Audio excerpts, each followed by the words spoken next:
Nope.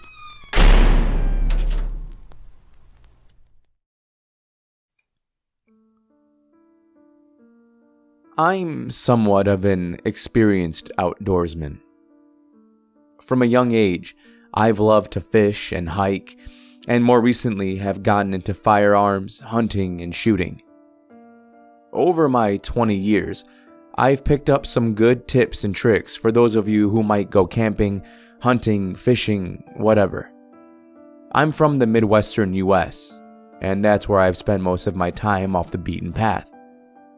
I've had some weird experiences far in the woods, far from any named road, with nothing but my Ruger and my flashlight. Most of this I had to learn myself, so I wanted to share what I've learned with all of you. This will be a numbered list with a short explanation for most. Rule 0. Yes, rule number 0. And that's because it's the most important rule. Carry a damn gun. I know many of you probably can't due to age or where you live, but if all possible, carry a firearm. Preferably a primary firearm and a backup. Your primary firearm should be able to drop any large game in your area with one shot. 308s, 7.62s, 45s, and other larger rifle cartridges will serve well for this purpose. For a sidearm, I recommend something chambered in 45 ACP or 10mm. Game wardens have begun carrying 10mm Glocks in many parts of the US because, believe it or not, a 10mm packs enough punch to take down a bear with a well-placed shot or well-placed magazine dump. Become competent with your weapon and know how every part works. Rule number 1. Never, ever, under any circumstances, should you ever panic. Do whatever you need to do to keep your wits about you. 10 deep breaths, a prayer, literally anything. But should you ever find yourself in a situation where you will need to depend on yourself to survive, I don't mean finding shit to eat if you get lost or anything like that. I mean having to flee from something that wants to hurt you. Or you have others with you who are depending on you. Panicking will get you killed, or worse. Rule number 2. If you go hiking, hunting, fishing, camping, or whatever with someone, never let them out of your sight. There have been many documented cases of someone turning around to look at something, then turning back and finding that their partner is gone. If you want to learn more about this, look into Missing 411. Many people go missing after being out of sight for literal seconds and are never found.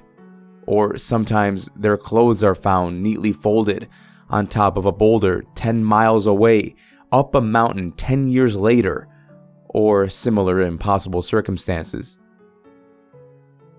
Rule 2B. Subrule for number 2, because it's related.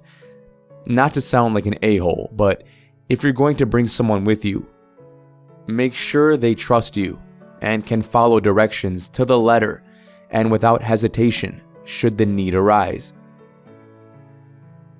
Number 3. Pay attention to what you hear. Specifically, what you don't hear. What do I mean by that? Well, don't get so drawn in to the beauty of nature that you neglect to be mindful of your surroundings, especially sound, especially lack thereof. Should you ever find yourself deep in the woods and notice that the sounds of nature around you have stopped, no more skittering squirrels, no more noisy-ass bugs, no more distant howling or barking or anything. There is something in your vicinity that the animals around you do not want to be aware of their presence.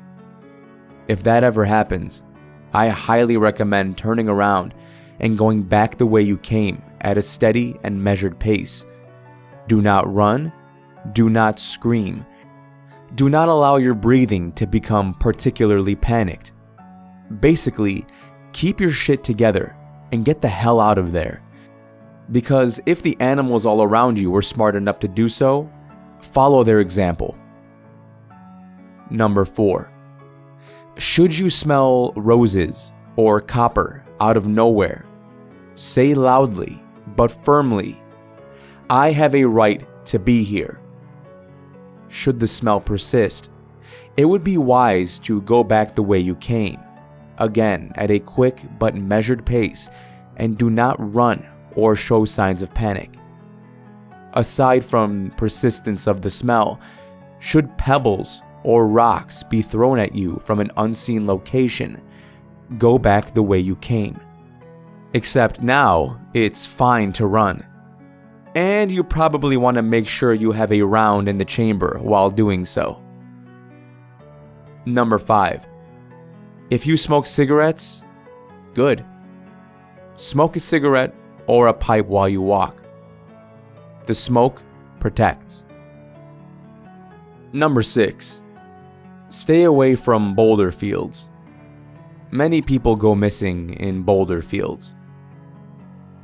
Number 7. Psalm 23, verse 4.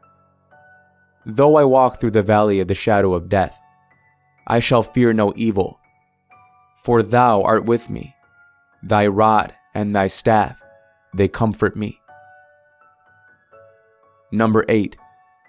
Walking along a river or a stream, take a step away from it every half mile or so. Number 9. Make your presence known. Hum a tune or sing a song.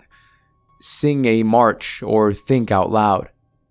Just make your presence known and remember that you have a right to be there. Number 10. Know the folklore of your local area, or that of whatever woods you're in, specifically the Native American folklore. And you can compound this by further studying reports of European explorers in that area. The natives would have been there for such a long time that they would have incorporated any beings, spirits, or whatever you want to call them into their beliefs and folklore. By studying later accounts of Europeans, you can see what happens when one unfamiliar with or downright disrespectful or fearful towards whatever inhabits that area is present. Number 11. These 3 things all kind of go hand in hand. Carry a steel water bottle. If you're ever outside your tent at night, do so with a yellow light in hand. And keep dried garlic in your backpack. Number 12. Possibly the second most important rule here. Respect nature. No hippie shit, but don't litter. Leave the berries for the birds. Respect the trees, and so forth. Leave an area as you found it. If you have to take anything, do so with the utmost gratitude and respect for nature's provision. You may also leave an offering of food or tobacco, if so inclined. 12b. Think no evil, speak no evil, do no evil. Come with good intentions, and harm is much less likely to befall you. Number 13.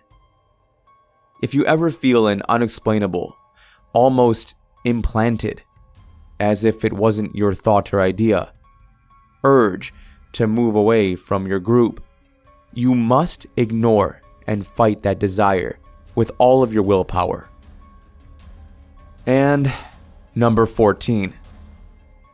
Before you go telling me I'm a piece of shit for this, just keep listening. This is its own rule, but it's also the elaboration I spoke on earlier. If you hear someone calling for help, especially at night, think very carefully about whether you want to go out there to help them. Because it is not guaranteed that whoever or whatever is calling for help really needs it and isn't just trying to lure you in. It might genuinely be someone in distress. Might also be a crackhead in the woods trying to rob you. Or it might be something deliberately mimicking a human voice. Only a human voice that it's heard before. Only words and phrases that it's heard before. To lure you in as well. In this situation, I recommend notifying the police or any other relevant authorities in the area. It is not your responsibility to help someone. I hope this has been informative, and I would love to answer any questions you might have. Stay safe out there, folks. Thank you for listening, and I hope you enjoyed this week's story. If you did, you know what to do. Take that like button and make it disappear while in the middle of a boulder field. I don't really know what a boulder field is. Is it literally just a field full of boulders? I don't think I've ever seen one of those. Let me know if you have. Drop it in the comments below. Shout out to the author of this story, Royalmoose. That's right. It's not just a moose. It's a Royalmoose. I am a big fan of these rules style stories, and I know a lot of other people are. So shout out to you for making this one. If you want to check out more of their work, a link can be found in the description where you can see more. Also, I was in the Grand Canyon like a month or two ago, like about 2 months ago, and I broke every rule that this guy had. Like every rule. At one point, I separated from my group and at night in the Grand Canyon, and I started whistling to like attract a skinwalker. Because apparently I have a death wish. Well, let's hope that wish doesn't come true, am I right? Until next time, everybody, remember to stay safe out there. I'll be seeing you in the next video.